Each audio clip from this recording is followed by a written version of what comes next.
Well, welcome to the second session of this year's Enlightenment workshop, Oxford's interdisciplinary seminar in 18th century intellectual history and literary culture. My name is Avi Lifshitz, and I convened this seminar with my colleague Niklas Kronk, director of the Voltaire Foundation, who joins us from Oxford. I am right now in Berlin, Germany. And this year we dedicate the series to discussions of recent publications in Enlightenment studies. And it is our great pleasure to host here today Antoine Lilti, professor of history at the École des Hautes Études en Sciences Sociales in Paris. Antoine is well known to anyone working on the Enlightenment, especially on 18th century French intellectual history. And he is the author of L'Héritage des Lumières. This is the book we shall discuss today. It is a fascinating collection of revised and also of new articles that take stock not only of 18th century issues, but also of how these issues are inevitably refracted through our own interests through modern prisms. And a major part of the book discusses the conundrum inherent in the Enlightenment's views or attitudes towards non-European cultures and its claim to universality that is to some extent also reflected in our own engagement today with post-colonialism and global history. Other sections of the book cover elements of modernity, especially the tension between the private and the public elements of the social. And the book also engages, the third part of the book engages with politics, or the ways in which supposedly engaged intellectuals actually published or positioned their own works. And while Antoine Lilti joins us from Paris, we are delighted to have here with us two major interpreters of Enlightenment cultures from the East and West coasts of the United States. Margaret Jacob of UCLA, she joins us from California, and Darren McMahon of Dartmouth College. As last time, we shall start with comments from the discussants, and each will talk for some 10-15 minutes, followed by Antoine Lilti's reply and an open discussion. For the discussion, you're very welcome to type your questions into the Q&A button or the Q&A channel that you see on your Zoom screen. So without further ado, let us turn to our first discussant, Darren McMahon. Darren is professor of history at Dartmouth College and also co-editor of the journal Modern Intellectual History. He is the author of Enemies of the Enlightenment, 2001, and also two longue durée histories of Happiness, 2006, and of Genius under the title Divine Fury, 2013. In 2013, Darren has also published with Samoin a volume entitled Rethinking Modern Intellectual History, which discusses, I think, several of the themes that are also at the very center of the book we're discussing today by Antoine Lilti. Darren, the floor is yours. Thank you so much, Avi. Actually, Antoine has an article in that same collection too, so that's a nice serendipity. Huge thanks to you and to Nicholas and to Torch and to the Voltaire Foundation in Oxford for the invitation to participate today, and above all to Antoine Lilti for giving us this fine book, an excellent excuse to get together. I know we're all missing the human and social component of the Republic of Letters, but these virtual gatherings are a nice spur to keep going until we can get back together in the flesh, and I very much look forward to that. So my assumption, our working assumption today is that not everyone tuning in will have yet had a chance to read Antoine's book. And so my plan is to just give a kind of overview and then to make a few specific comments, and then Professor Jacob will delve into some more of the details. And the first thing to say, if you haven't read the book yet, is that you really should. It's a rich and important book, beautifully crafted and elegantly written, with an analytical dexterity and theoretical ease that only further reaffirms Antoine's place as arguably the leading commentator on the Enlightenment working in France today.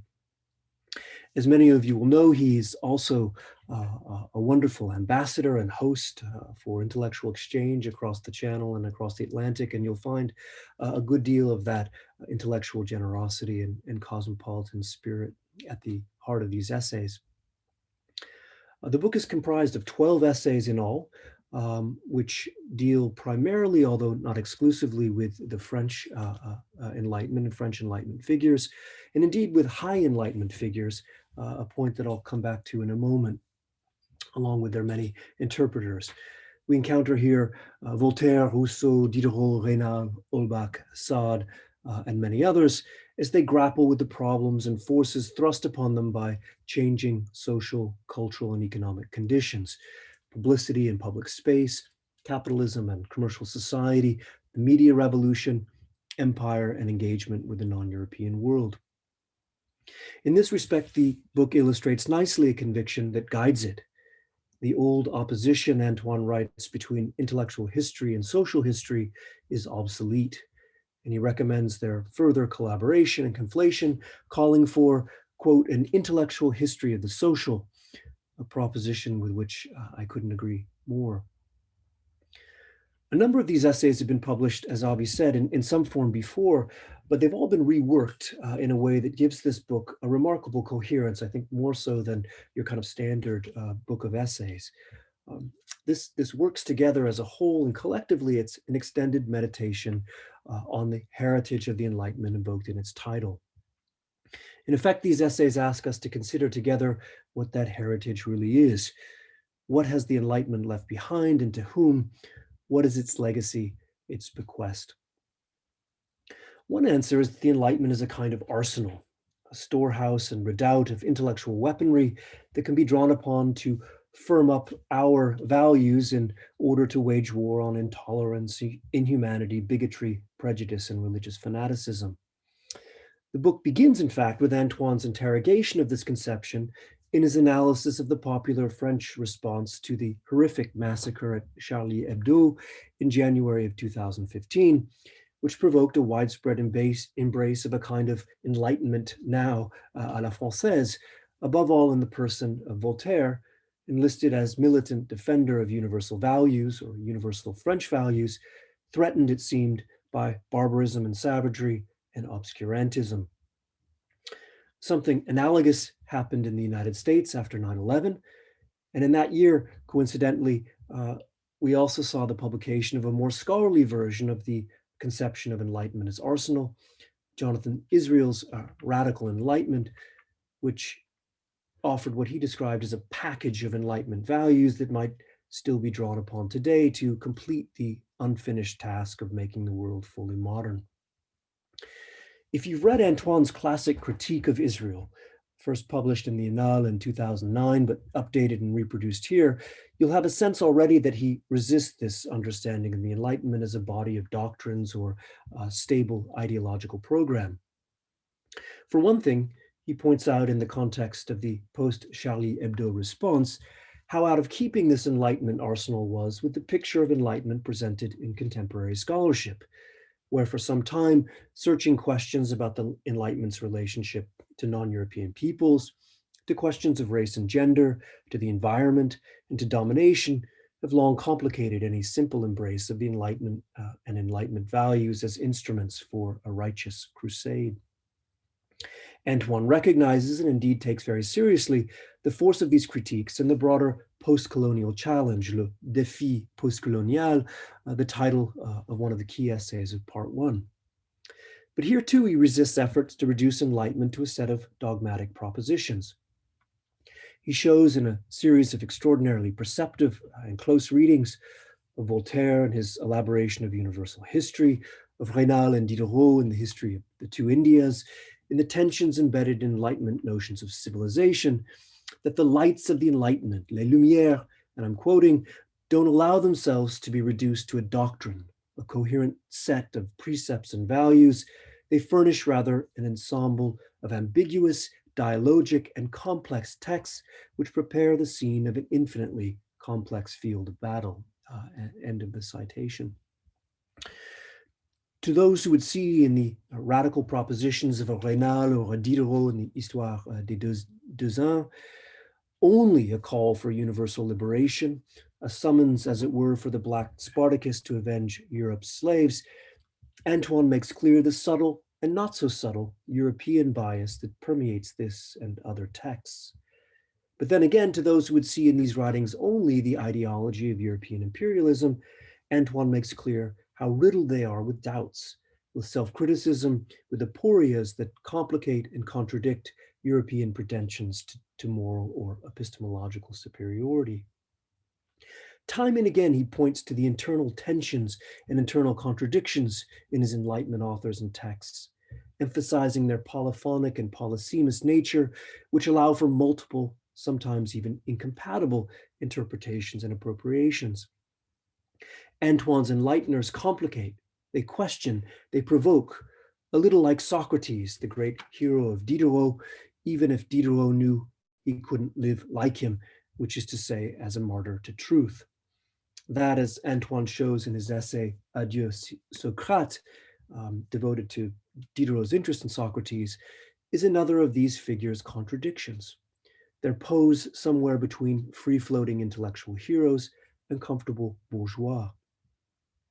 The pose itself is less remarkable than the fact that they recognize and acknowledge it, that they think it out loud, registering their doubts, often with a good deal of irony and self-examination and disagreement among themselves. Antoine's Enlightenment, in other words, is plural, it's multivocal, and it dramatizes in a foundational way the complex confrontation with the experience of modernity. Antoine then refuses to succumb to the blackmail of Enlightenment, the chantage of having to be for or against the ensemble of its values.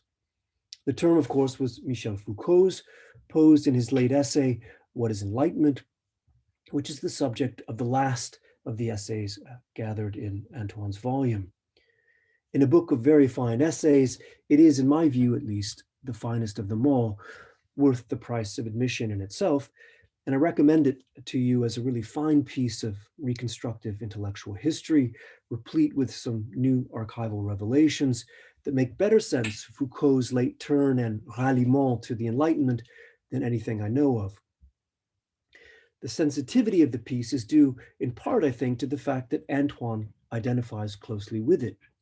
His Enlightenment, with its critical and ambivalent attitude with regard to the present, with its sense that the present is historically determined and so contingent, and with its spur to carry out the triage and diagnostic of modernity, is very close to Foucault's own. Enlightenment, in his view, is not an ideology, it's an attitude, and modernity is not its consequence, but the object of its inquiry. And so the Enlightenment's heritage becomes one that is continually, quote, reformulated, redefined, and reactualized with regard to the present, a heritage that necessarily comes to us by way of a long series of reinterpretations, mistranslations, and redefinitions. The Enlightenment then is a spur to problematize modernity and a record of the initial debates and disagreements that did just that. That is its testament and its gift, and in this sense, it keeps on giving. Now, Antoine may want to put some more flesh on that, I suspect he will, but before he does so, let me just leave him with two broad questions. And my first would be, to what extent does this picture of the Enlightenment and its heritage really only make sense if we consider what is bequeathed by the High Enlightenment, in effect by the little flock of grands philosophes, the Rousseaus, the Diderots, the Voltaires, etc., who figure so centrally here. These are the authors who dominate the study, and Antoine shows them in all their plural complexity, reacting and responding to the forces of their time, reacting and responding to the social and cultural circumstances of the moment. They're self-critical and ironic, self-reflexive and multivalent, as the best authors often are. They pose questions and they pose doubts they disagree with and among themselves. And yet in emphasizing their uncertainties, their hesitations, their disagreement, we lose a bit, I think, of what Peter Gay famously called the philosophe's recovery of nerve and the confidence, even the dogmatic certainty that could at times go with it. A certainty, on occasion an arrogance, that was felt by those who didn't occupy the commanding heights of 18th century culture. And still less do we find self-criticism and complication, plurality and multivalence as we move down and out from those who dominated the talk at the salon. Robert Darnton famously argued that the principle that governed much of the low Enlightenment literature of Grub Street was one of, quote, radical simplification, which closed off debate and polarized views, forcing the public to take sides and see issues as absolutes, either or, black or white, them or us. That's a very different attitude and a different heritage than the one that one finds here, which raises a related and final point. Michel Foucault's primary example of the Enlightenment mind in engagement with modernity was, of course, less Immanuel Kant than Charles Baudelaire, an admirer of the polysemous possibilities of hashish and the prose of Joseph de Maistre, among other things. Now, I don't have anything against either of those indulgences, and yet still, Baudelaire is an odd exemplar, it would seem, of the enlightened philosophe who lights our way with a torch. My point in question is this: if the Enlightenment is really just an attitude vis-a-vis modernity, what gives the 18th century any special purpose on our regard, other than the fact that it happened to come first, depending, that is, on how you define modernity? I wouldn't repeat this to the deans because we 18e have dined out nicely for some time now on the Enlightenment's alleged primacy as the cradle of modernity. But does it really deserve that place, or are we simply recycling its own foundational narratives and myths by granting it? Michelet and Burckhardt saw the Renaissance as modernity's privileged place. Troeltsch and Weber, the Reformation. Perhaps in the 20th century, we ought to be looking somewhere else, to other painters of modern life, but don't, as I say, tell that to the deans. Thank you, Antoine.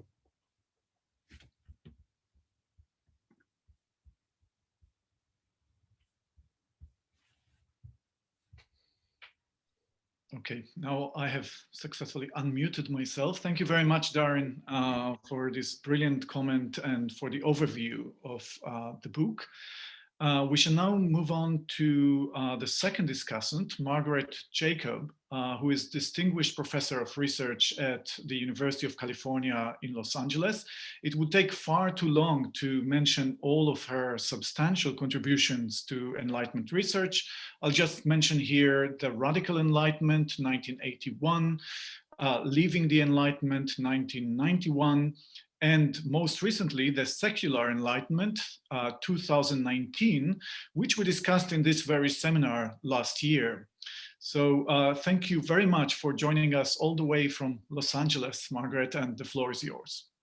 It's my great pleasure. It's wonderful to be able to speak so far and wide to so many people.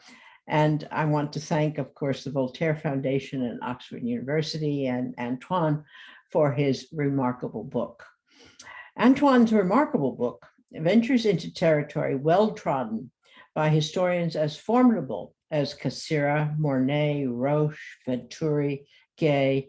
It's a daunting list, and I need not elaborate.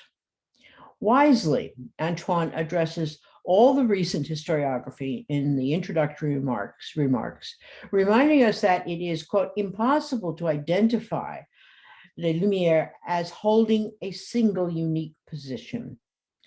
The philosophers are not characterized by an intensity, are best characterized, he says, by an intensity of contradictory debates and criticism. They could be optimistic, rationalists, technophile, the same time that they were historicists, yet also convinced that cumulative progress is possible. Perhaps most compelling for those of us who are drawn to modernity with all of its pitfalls was their belief that they lived in a new time. For all their blindness to the faults of their time, their constant insistence on crushing the infamy resonates with all who wish for humanity the benefits of social justice and political reform. Lilti seeks to capture the heritage available to us from the philosophes, and he is in sharp dialogue with those who today would castigate them for their arrogant assertion of their singular civilization. Likewise, he sees the legacy of the Lumières not, quote, in a fidelity to a radical philosophy, but in the capacity to enlighten the ambivalent potentiality in historical change. To work through the ambivalences and meaning of temporal events, people of the 18th century, he reminds us, had available new spaces for reading and discussion. The zone of sociability could be found in the salons, the clubs, the academies, the new Masonic lodges that proliferated in the century on both sides of the English Channel. These spaces permitted the penetration of Enlightenment ideas as well as their generation. And they were to be found both in the Royal Society of London and in the Grub Street cafes to be frequented in any European city of moderate size.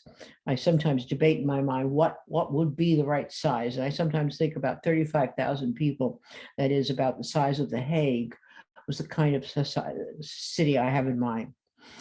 With a generosity of spirit, Lilti takes on the various critics of the Enlightenment. He dwells first upon the cultural relativism that attacks the Enlightenment for its willingness to pronounce in universalist terms. He is more generous than I, in my old age, am willing to be. He understands that post-colonial theory judges the impulse to be universalist as inherently imperialist. He reminds us that the thrust of enlightened universalism was, however, aimed at human rights in the service of women, slaves, and the downtrodden of every society.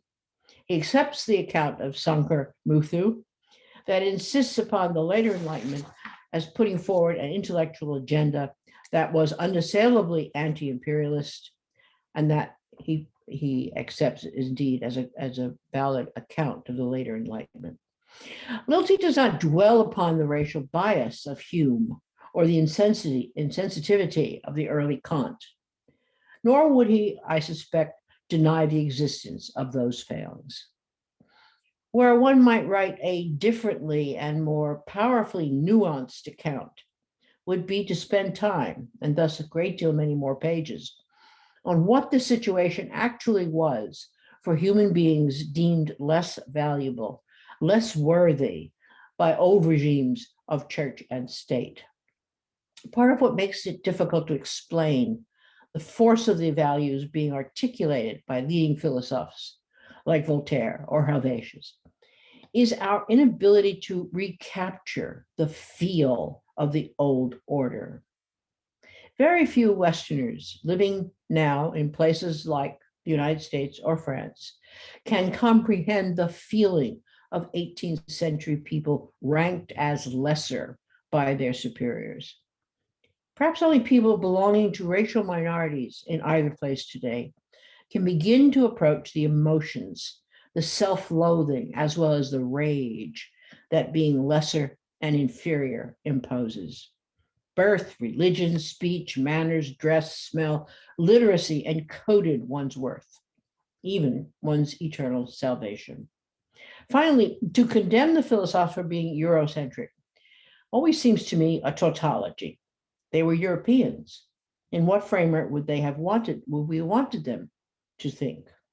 It would be worth remembering, as Antoine tells us, that in the early 19th century, when ideas we associate with the philosophers, but not derived from them, were beginning to appear in China, Japan, Korea, the restored church and monarchy in France removed them from the French educational curriculum wherever they could be found. Perhaps Lilti best summarizes the verdict we can pronounce about the universalism of the philosophers in saying it is both indispensable and yet at times misfitted to the needs of the globalized world. Rightly, he spotlights the remarkable survey of all the religions of the world. The ceremonies and religious customs of all the peoples of the world began to appear in 1723. This was presented by Jean-Frédéric Bernard and Bernard Picard. its texts and images were undertaken to relativize religious beliefs and customs. Their undertaking was possible, I believe, because as Picard's father-in-law, writing in Dutch, described him to a close friend, the young, recently arrived Parisian was a man of geen religie, of no religion. Decades later, the Abbé Raynal and Diderot, also with a slim grasp on Christianity, writing in the philosophical history of the two Indies, examined the extraordinary power of European commerce and the extraordinary cruelty of Europeans. Antoine's treatment of the text is nuanced and careful, among the best sections of this magisterial account of the Enlightenment. We should pause to mention how extraordinary were the French and Scottish philosophes, among others, to see the world historical meaning of European trade and how it would alter history forever. The ambivalence of enlightened universalism should not obscure our realization that the peoples of the world, their beliefs and customs, aroused in the philosophers an ethnographic curiosity that laid the foundations in the next century for the discipline of anthropology, as well as for the proclamation of the rights of man. In a lengthy appreciation of the work of Voltaire, Lilti alerts us to his attempt to enter into the sophistication of Eastern civilizations, thus opening up the world to a European gaze could sometimes produce remarkable insights. What were the steps by which an early modern European mind opened itself to the other? For the sake of simplicity and in the interest of time available, I'm arguing that religious heresy, from Socinianism to atheism, became the sine non qua that sent Christian European minds in search of an alternative understanding of history, as well as of the peoples of the world. That is to vastly simplify, of course, but I see no other common factor that permitted the search to comprehend vast differences. Protestants and Catholics had waged polemical assaults for 2 centuries. Christians and Jews had been at one another's throats for even longer. And all were convinced that Islam and the Prophet Muhammad were outside what civilized people could find acceptable. In the middle of the 17th century, the refusal to accept difference began to change. Many elements went into the change. The impact of foreign discoveries, none being more important than the peoples of the New World, the proliferation of money and goods, and not least the expansion of space and time made possible by the new science and the new technology that provided more accurate timepieces, of which the personal watch was by far the most important. Many certainties were shaken, but none more severely than the Christian understanding of time and space. In the East, in Eastern Europe, the encounter with Islam created the Socinian alternative that rendered Jesus into a holy man, but not a divine one. By far the most extreme and anti-Christian heresy visible by the 1650s arose from the conceptual ability to reduce matter into spirit, God into nature, while allowing for order, movement, and change in a self-regulated universe governed by knowable laws of motion. Contemporaries had many terms, most of them derogatory, to describe the move toward what some called atheism, others materialism, and by 1705, pantheism.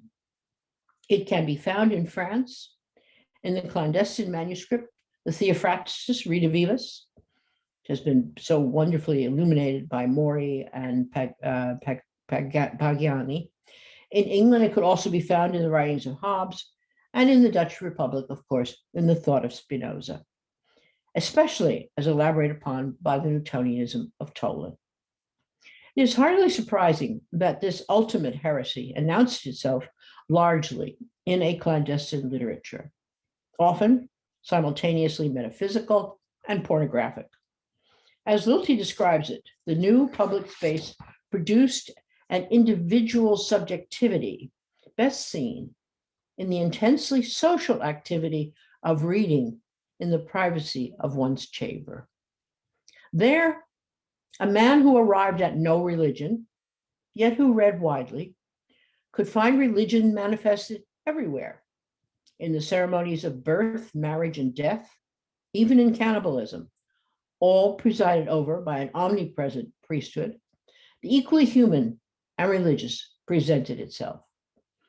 World commerce brought this account of the new world humanity and made it available for European consumption. The profit motive of writers, engravers, and publishers made the different and the exotic infinitely attractive. To be sure, access to the new peoples of the world required literacy and the financial credit to buy or subscribe in advance to very expensive books with their remarkable engravings. The material reality of consumption and credit leads Antoine to connect the social to the intellectual history of the period, and thus to remind readers about the impact of emerging capitalism on status and credibility. I must confess that the way to connect the acceptance of certain ideas with the demi-monde of fashion and credit eludes me, and I would ask him to further explain the linkage in his reply. By comparison, his discussion of the radical Enlightenment is a model of clarity, but then I'm very biased. In 1981, I saw a radical thread in the rays of light that shone on the Republic of Letters during the latter decades of the 17th century. Its sources, found largely in England and the Dutch Republic, were as diverse as Spinoza, but also just as important, the republicanism made vital during the mid-17th century revolution against Charles I, and after 1687, the Newtonian legacy as elaborated upon by pantheists such as Tolstoy. All were aware of the naturalism to be found in the Renaissance sources such as Bruno, Campanella, and Vanini. Into this mix of heresy and political turmoil, further enhanced and resolved by the revolution of 1688-89, into this came a small army of Huguenot refugees, to be seen after 1685 in London, Amsterdam, The Hague, Berlin, elsewhere in Protestant Europe. They were bitter and eager to wreak revenge on the French church and monarch. Once associated with English Republicans and freethinkers, these French journalists and book people, like Picard, occupied themselves with anti-French propaganda and fraternizing that gave currency to British forms of association, of which Freemasonry is the most famous and important. As Lilti explains, Jonathan Israel will have nothing in this account, except, of course, the influence of Spinoza. Incorrectly, he ascribes democratic thought to him and his many followers, who, like D'Holbach, excluded women from their version of the polity. To imagine D'Holbach and his coterie as democratic is to ignore his writings on reformed monarchy. Antoine begins his exploration of the Enlightenment by invoking the memory of the murdered journalists of Charlie Hebdo, and ends with the reminder that we must resume the fight against the infamy. He is convinced of the relevance of the philosophes to our time and of their critical spirit that serves to problematize modernity, not to justify it. Who could fail to be inspired by his lucidity and erudition, and thus to follow his example in gratitude for the achievements of his superb historical contribution? Thank you.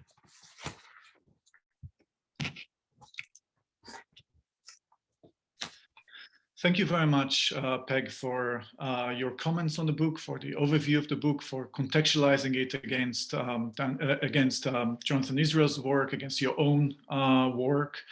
And finally, we now get to the author himself, of course. And although Antoine Lilti needs no introduction, I shall just mention here briefly his revisionist book on the French salons of the 18th century, entitled The World of the Salons, published first in 2005 in French, then 2015 in English.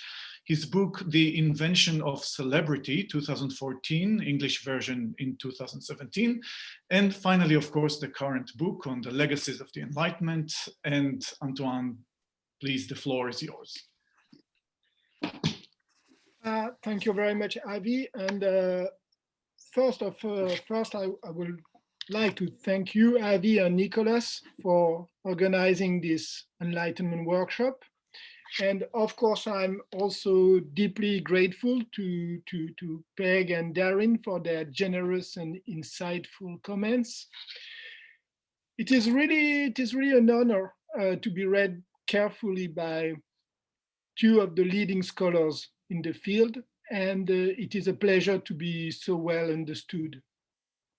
And finally, thank you all of you who attend this seminar, even though I know we are all getting a bit tired with online events, but it's a real pleasure to be gathered thanks to Zoom. Before answering the important questions that have been raised, I would like to stress briefly that in writing this book, I had three main goals, which Darren and Peg have alluded to.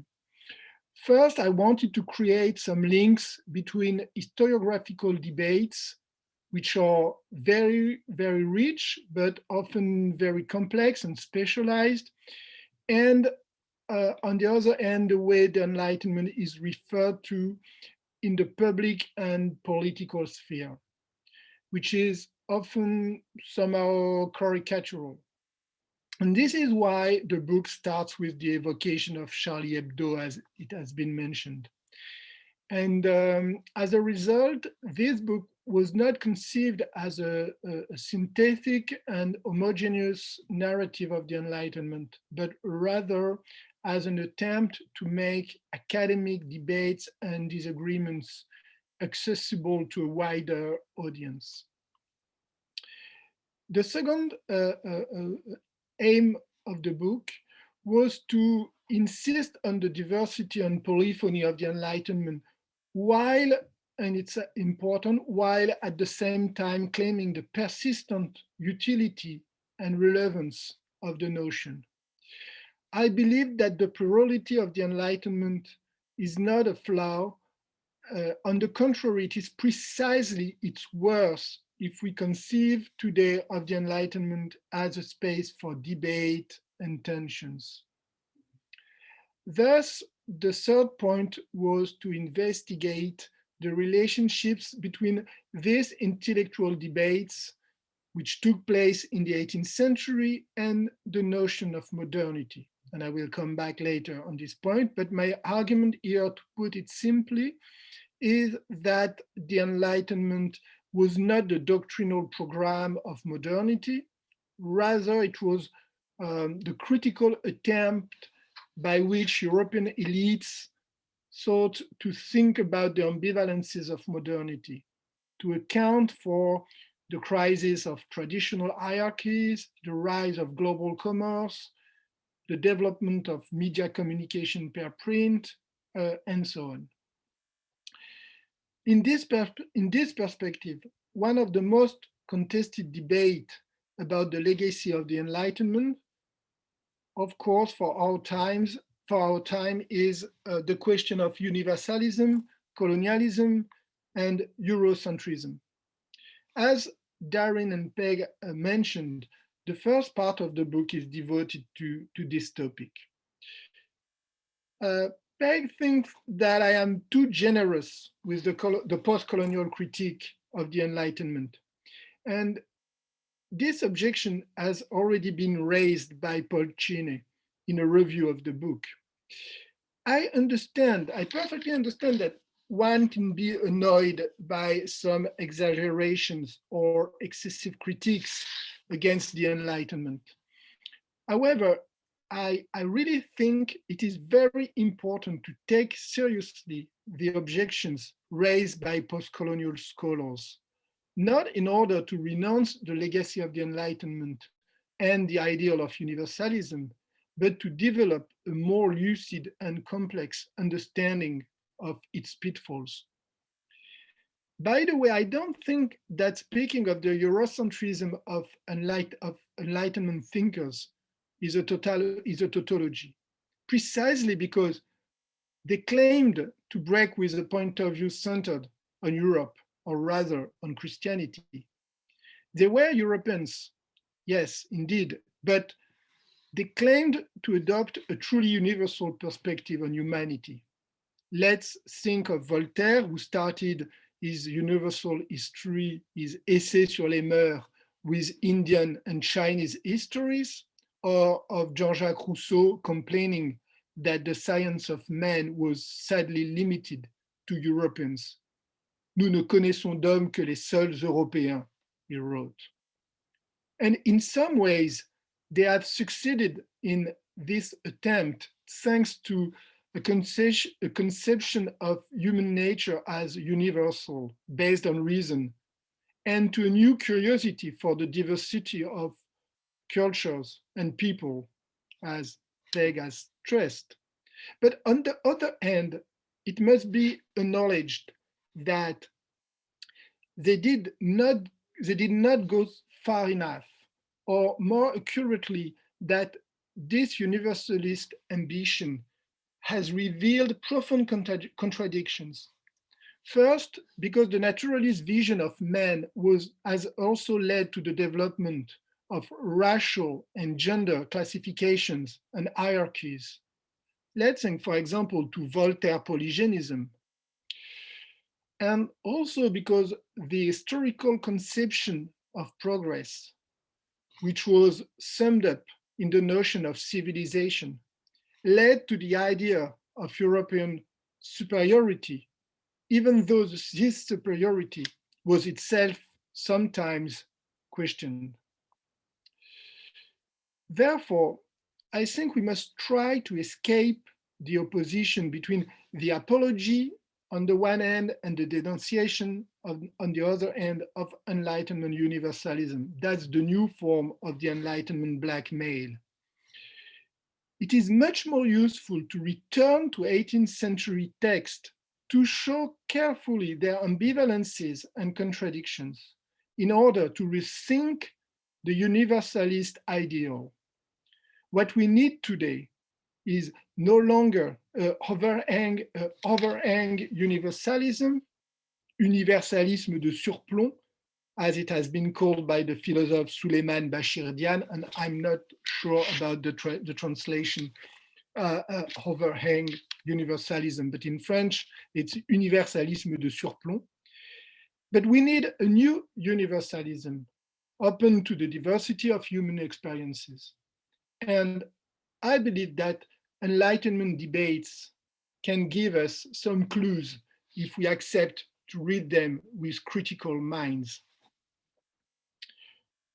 A different question has been raised by Darren, who asked what would have been changed if I had focused on less famous writers.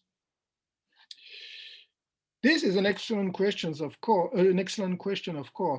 It is true that in this book, I have decided to focus mainly on well-known philosophers, certainly because I wanted to engage in a debate with intellectual historians and historians of philosophy. Even though I mentioned some less studied writers. In fact, I'm very interested with other writers, especially these polemists who wrote pamphlets and journals in the last decades of the old regime. Robert Darnton famously labeled them as Rousseau du Ruisseau. And I think it is very reductive. I believe that their task was not only that of a radical simplification, but rather they had a different way of conceiving of public engagement. A young German scholar Christophe Strebe, has recently defended a brilliant dissertation on these publicists, as he called them, such as Linguet, Brissot, or de Gouges, who addressed the public vehemently to provoke strong emotions and reactions in their readers and to arouse public scandals with polemical writings. And this leads us to another question that is very important in my book, which is the very ambivalent attitude of the philosopher towards the public. I have no time to address it now, but maybe we can come back to this topic in the discussion, in the general discussion. Let me now move on to the vexed question of modernity. First, I have to address Peg's perplexity about the chapter on credit.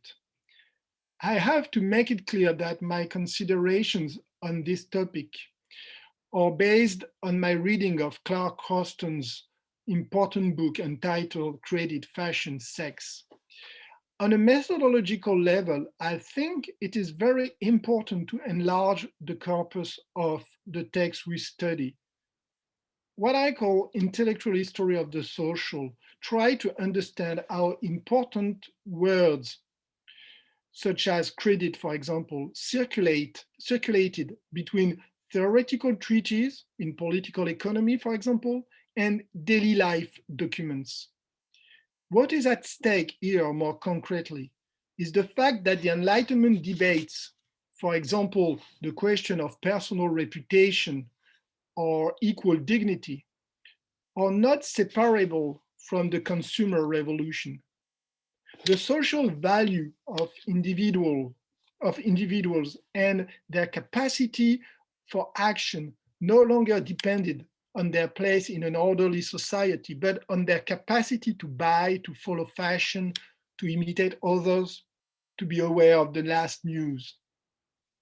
I think that some of the most interesting works which try to connect the intellectual and social history of the Enlightenment lie in this perspective.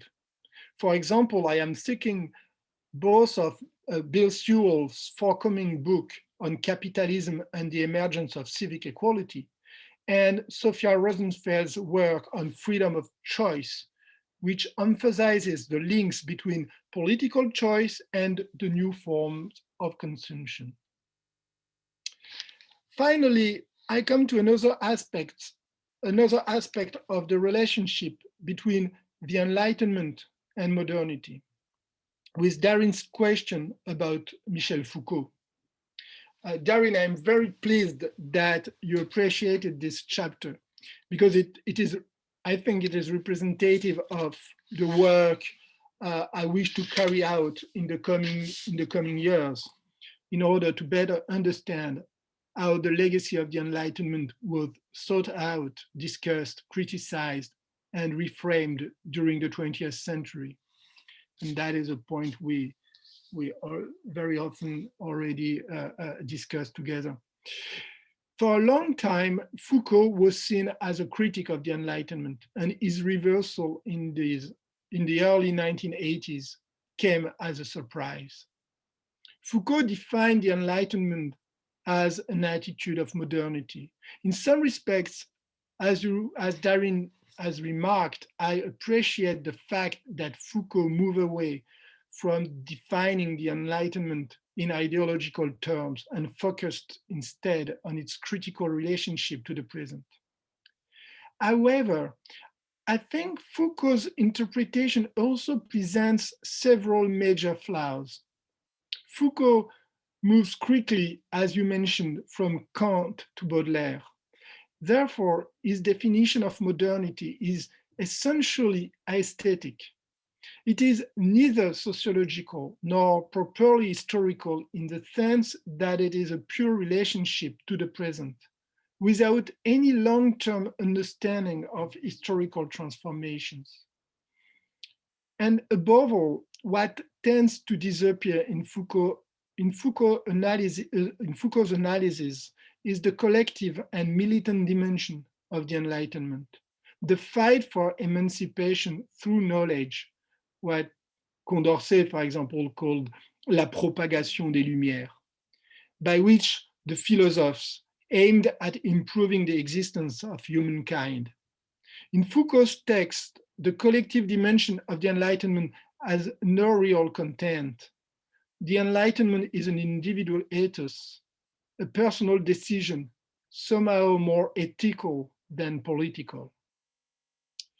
If we want to understand the relationship between the Enlightenment and modernity, we would do better to reintroduce this dimension of a collective fight for knowledge against prejudice. For 18th century thinkers, the principal task was not only to develop a personal and subjective attitude toward truth, as in Foucault's conception of the ethos of modernity, but also to encourage the diffusion of useful truths and to transform the multitude in an enlightened public. So to answer Darren's question, I think we shouldn't reduce the Enlightenment to an attitude, and thus we can reassure the deans. There is something very important and precious that happened in the 18th century. The ideal of individual emancipation through reason, which entailed a collective commitment to the public diffusion of knowledge. And to conclude, I will stress that in order to capture the Enlightenment legacy, we have to be aware of this twofold dimension of the Enlightenment. Of course, Enlightenment writers were committed to fighting against what they called superstition, fanaticism, and prejudices. Yet, the most interesting part, in my view, of their writings for us today was their attempt to understand the contradictions in their own position, in the new cultural and sociological context that was unfolding before their eyes. They were not only critical of tradition, but also of modernity itself. Skepticism, irony, self-criticism were fundamental features of their writings, and I believe not only of high-rank philosophers' writings. And that is why they were mostly neither dogmatic nor systematic.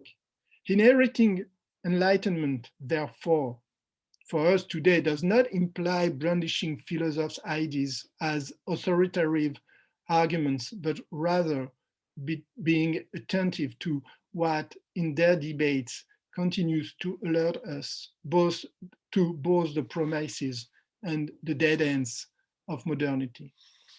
Thank you very much for your readings and for your attention. Well, thank you very much, Antoine, for this reply. And I'm sure some of the themes will come up in the open discussion.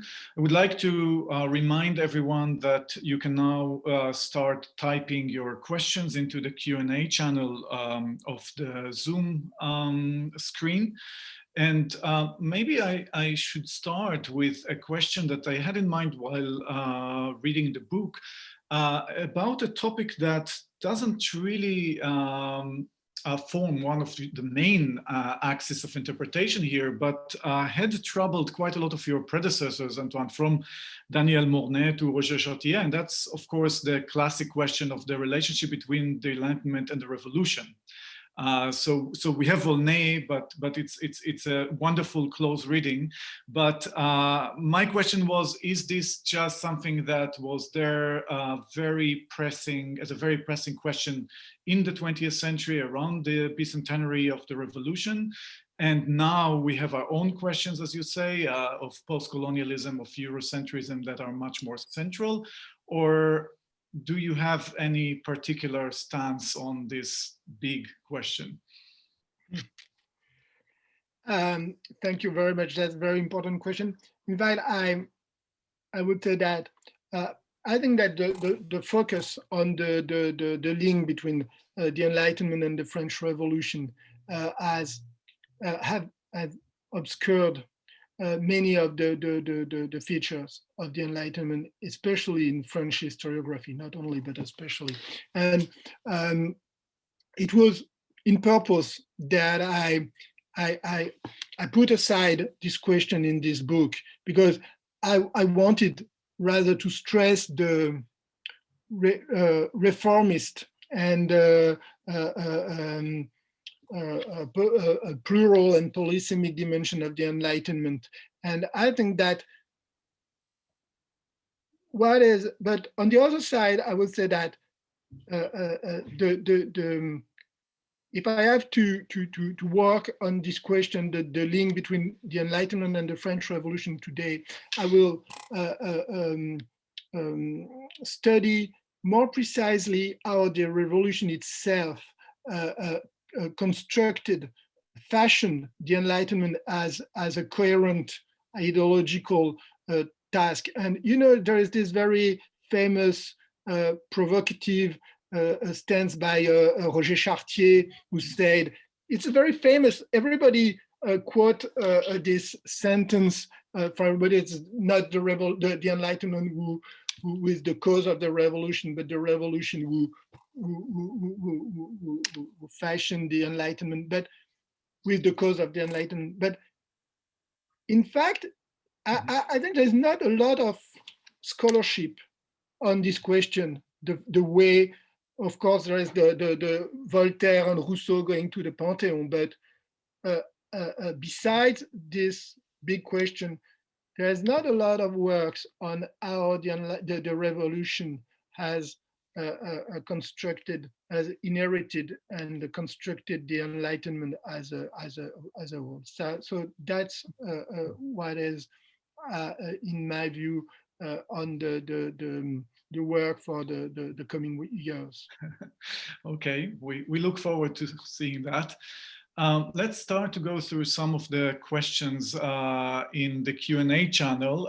There is a very interesting question about methodology. So how does your approach of an intellectual history of the social differ from or share similarities with Koselleck's approach in Begriffsgeschichte and social history? I think you mentioned Koselleck here and there.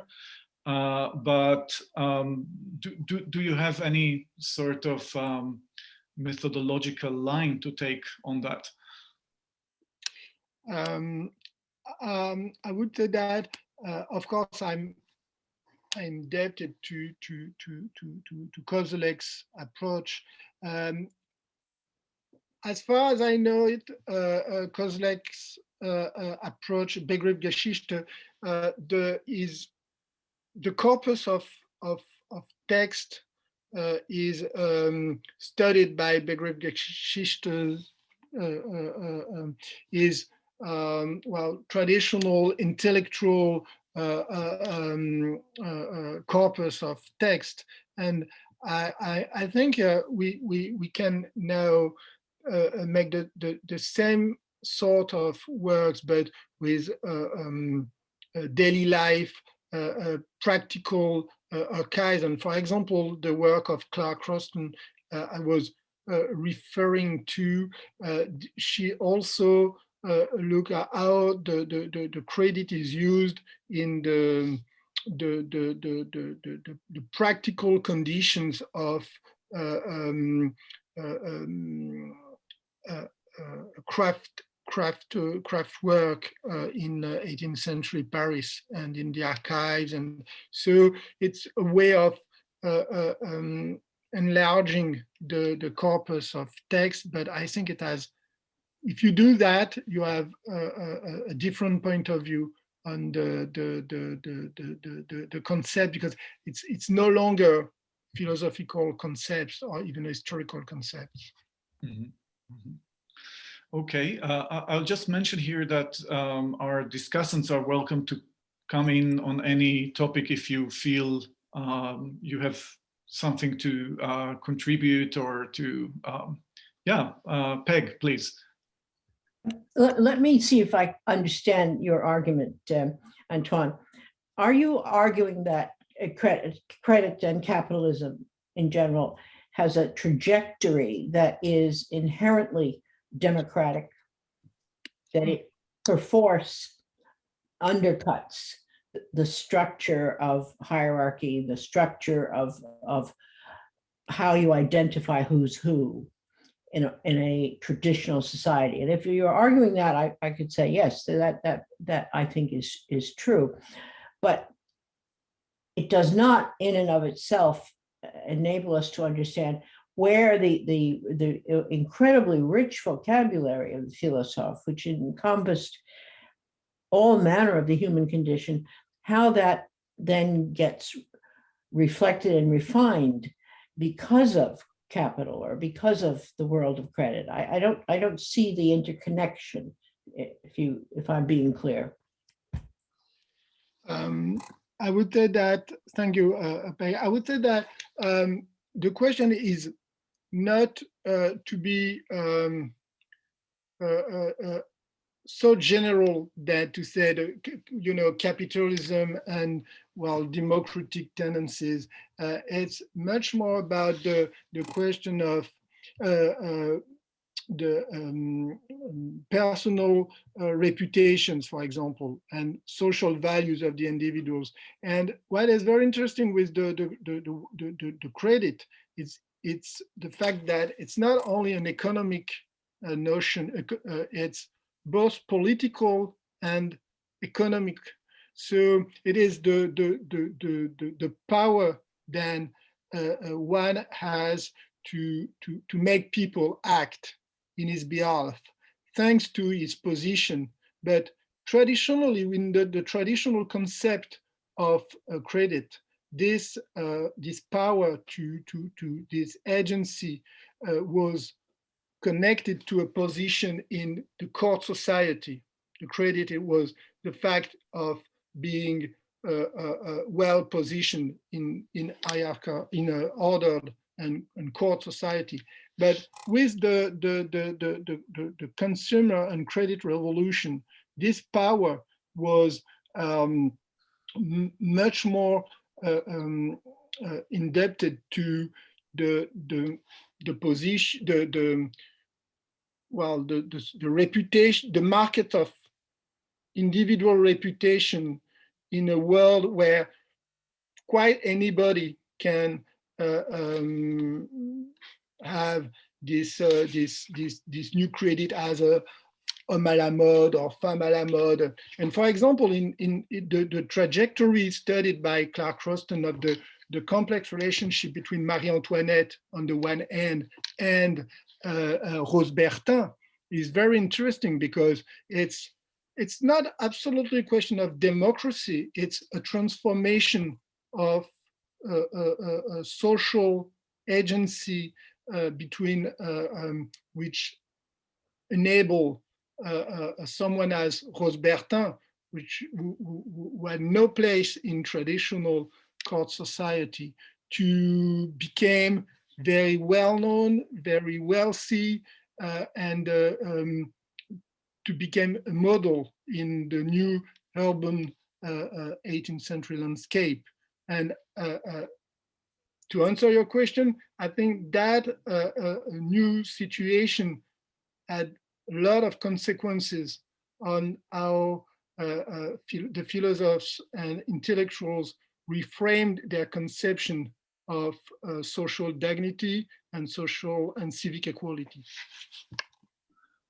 Okay, we have another question about post-colonialism, which we discussed earlier, from Gregory Brown. I don't know whether you can see it there, the first question, and it is basically whether the critique or the post-colonial critique is a critique of the Enlightenment itself or of a certain reading of Enlightenment scholarship or of Enlightenment scholars. So how do you see this post-colonial critique, and if and depending on that, does that change our reading of your defense of the Enlightenment against the post-colonial critique? Hi, Greg.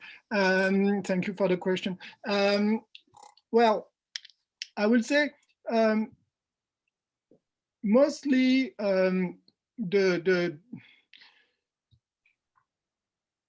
post-colonial critique of the Enlightenment is a critique of, well, not really Enlightenment text or Enlightenment authors per se, but, well, a sort of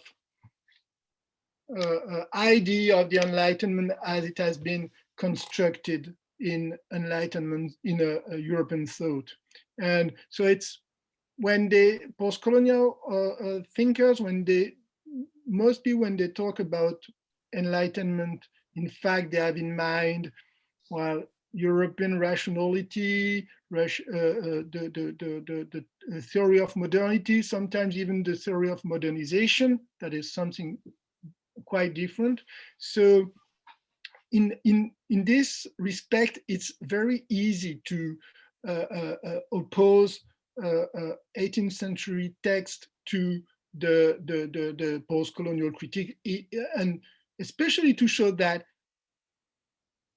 a lot of post-colonial arguments against Eurocentrism was already there in an 18th century text. And that's a very easy defense to make, but it's not enough, because on the other hand, even when they are, well, sometimes out of the target, in fact, I think that the Enlightenment, the post-colonial theory, they compel us to it compels us to focus more precisely on the contradictions and ambivalences of 18th century text. So it's not so much a question of defending the 18th century against the critic, but using the critic to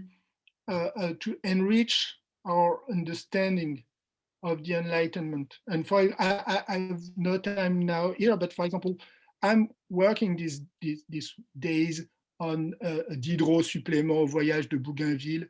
And of course, it's very interesting because Diderot supplément, you can use it as a very easy answer to post-colonial critique, but you can also read it with a post-colonial look, and it became much more interesting if you do that. And some, for example, Doris Garvey has started to do this. So, well, I hope it's an answer to your question.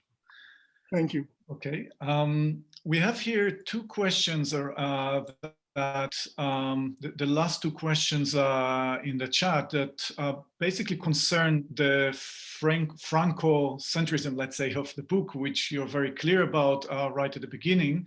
And Joanna Innes asks that she basically asks, is it a fair characterization that you don't seem very interested in the specificities of the contexts in which other people in other places wrote? And would you want to qualify or change any of your broader claims about the character and legacy of the Enlightenment if you approach them other than primarily through a French lens?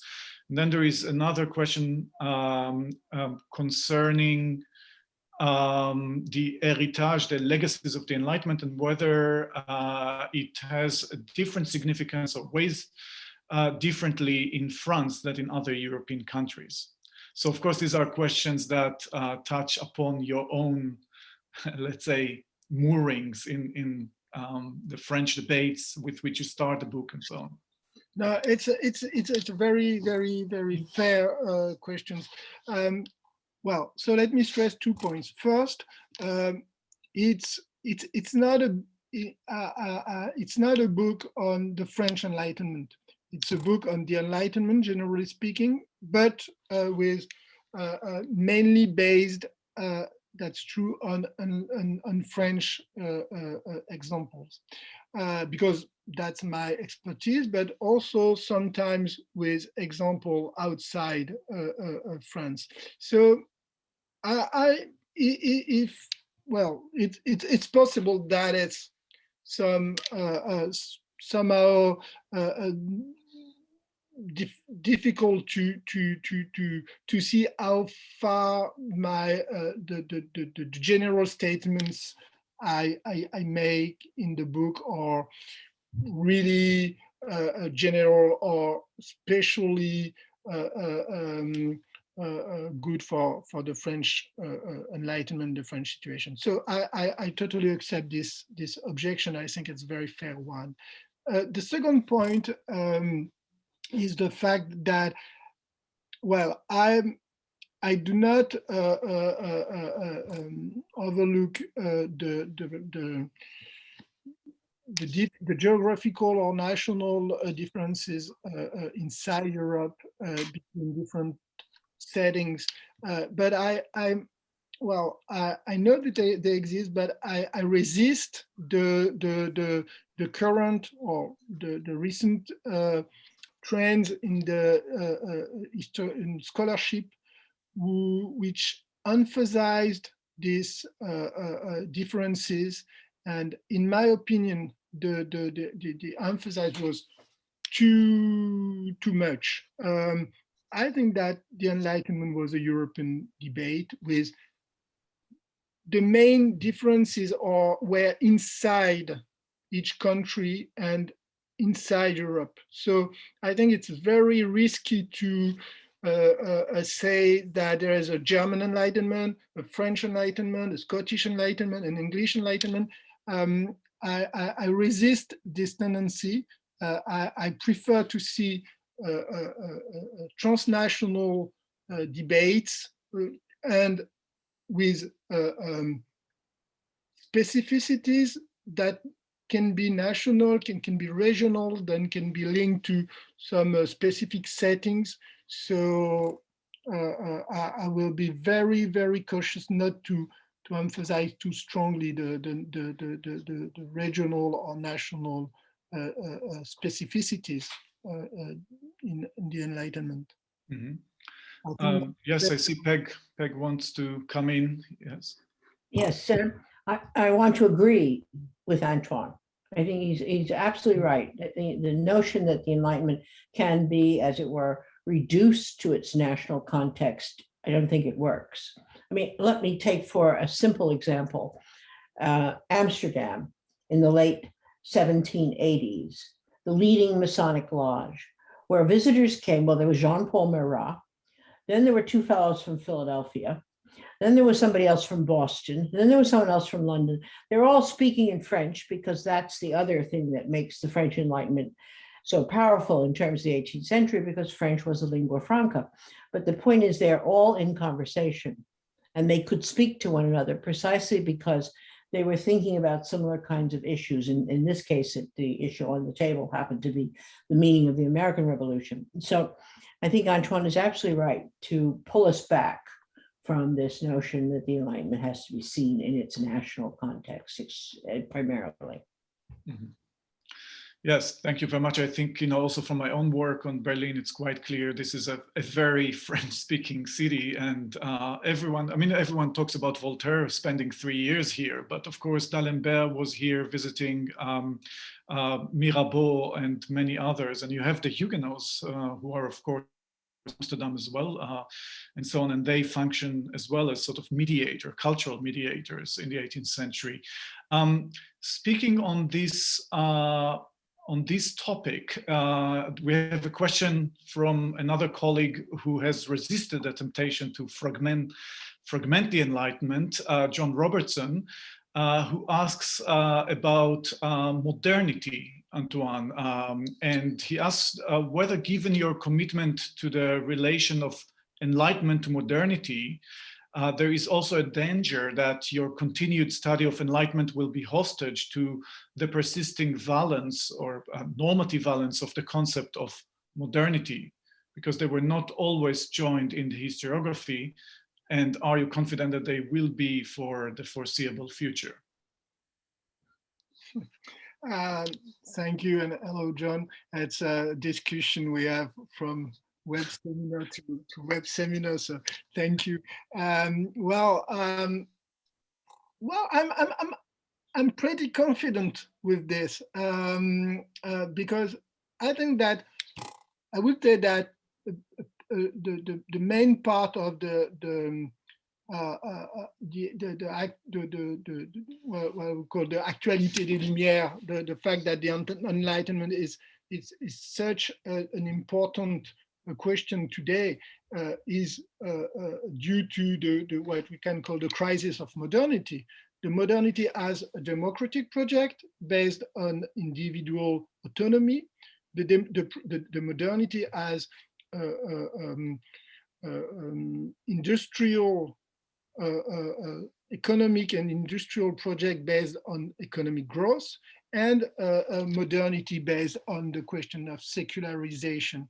And these three elements are now at the center of the main questions and remise en cause in the countries which have been the center of the Enlightenment's legacy. So I think that because of this question, because of the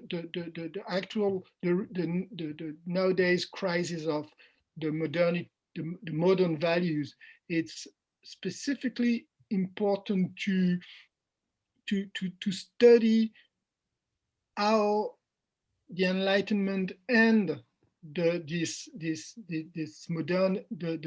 question of modernity have been intertwined in I don't know if the word is correct, but intertwined in the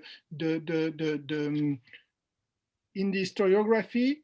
And when I say in the historiography, I want to stress that what I am interested in is the fact that, and this is a specific feature of Enlightenment legacy, is the fact that scholarship and public debates or intellectual and political debates are quite often linked, and it's very difficult to separate one from another. And for example, if you take Foucault, you can study it on the as a scholar, of course, as a philosopher, and in the history of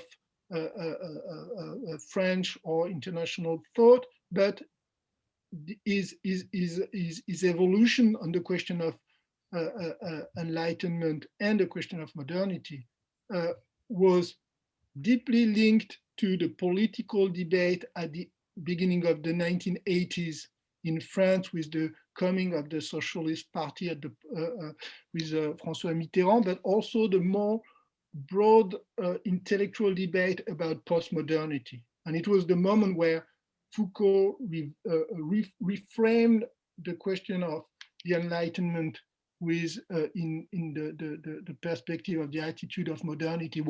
It was an answer to the postmodern challenge.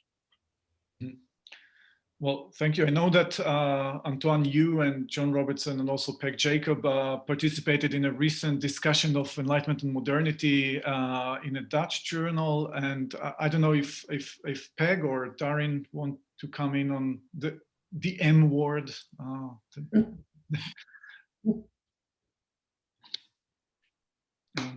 Well, the only thing I might add is I'm just looking at the questions here, and Vanessa de Senarcienne asks what is specific about the relationship between Enlightenment and the heritage of the Enlightenment in France. And of course, what's specific is the revolution, and precisely the kind of fusing, false or not, between Enlightenment and revolution. So I'm glad Antoine called attention to the sort of paucity of work on the construction of the Enlightenment in the revolution. I think I totally agree with him. I think this is really important work to be done.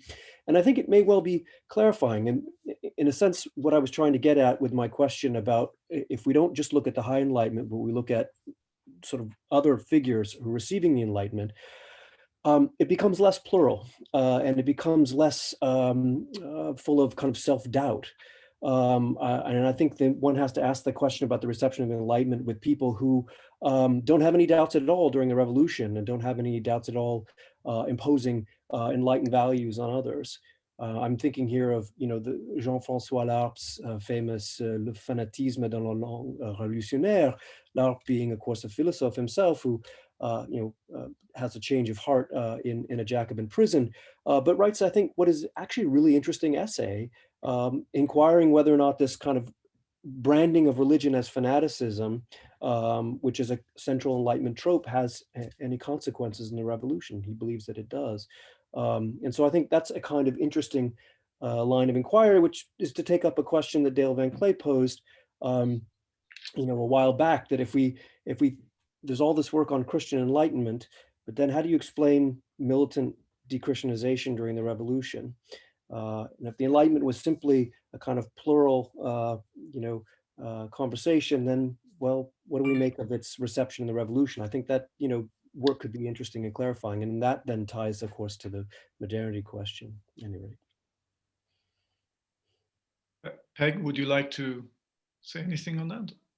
Well, the debate that you're referring to in publication, my contribution to it was very polemical, but it was also very much within an American and COVID context, in the sense that I was saying that if you want to attack the Enlightenment and modernity, you have a problem if you're doing that in a plague year, because the only thing that's going to get us out of this, we know full well, is the science, the chemistry of the vaccines.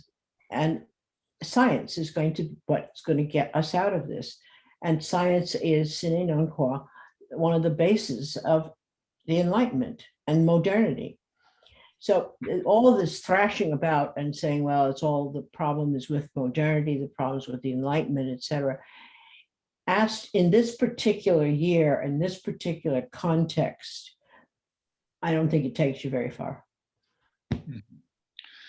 Okay, it's interestingly linked to a question we just received from Marian Hobson about trying to take us away from the geo-regional distinctions within the Enlightenment and back, let's say, to Robert Darnton's high and low distinction or social distinctions within the Enlightenment, asking whether there was some kind of a law equivalent of skepticism.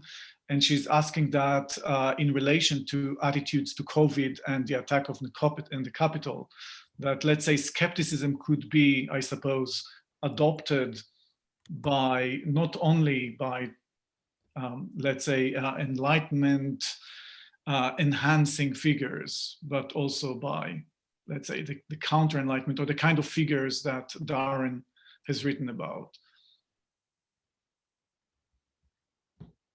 May I say a word? I think it's a very important point. In the book, there is a chapter on the question how it is possible to enlighten the public, but also the people. So I want to stress I think that what is for us today the more interesting part in the conception of the public in the Enlightenment was not the certitude that science and knowledge will going to improve the world, but the doubts about the capacity to convince all the social categories, and especially the reflection on the transformation of communication. That if you read what the philosopher wrote about, for example, the newspapers, they were really convinced that the books were great because books were for elite public, for educated people, then they can think about the questions. But newspapers were bad because newspapers were written by average people. Nobody knew who were reading the newspapers, and they were so critical about the newspaper. When you read this text, you have the feeling that they're writing about social medias now. The fact that, and it's not just a joke for the fun of anachronism.